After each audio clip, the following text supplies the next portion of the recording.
ओम शांति। आज 14/12/2024 प्रातः मुरली ओम शांति बाप दादा मधुबन।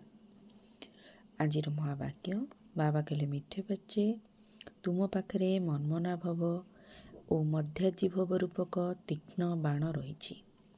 यही बाण द्वारा तुम्हें माया उपरे विजय प्राप्त करिपारिब।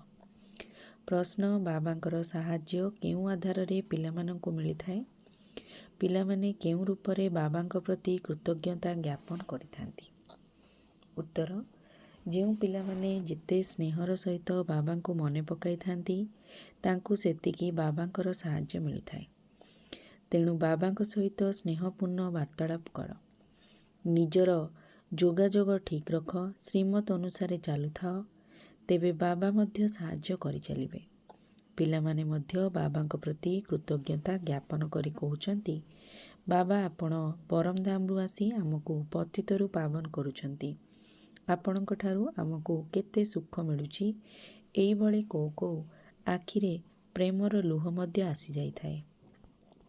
धारणा पाई मुख्य सार, बाबांकर प्रिय पात्र हेबा पाई दयाशील होई सेबारे तत्पर रहिबाकु हेबो।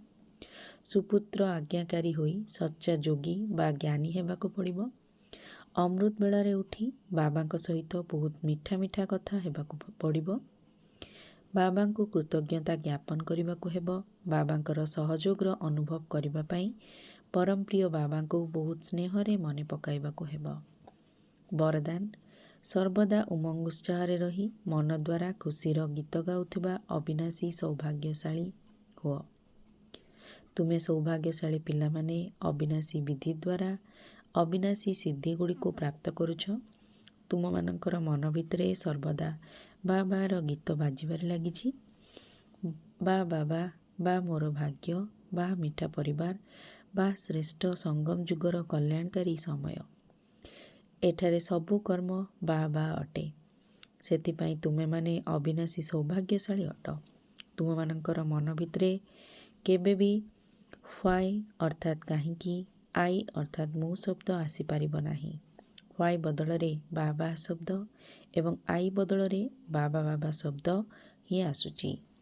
स्लोगान, जहा भी संकल्प करुछ सेथिरे जदि अविनाशी सरकारंकर स्टाम्प लगाई देबो तेबे सर्वदा अटल रहिबो। ओम शांति।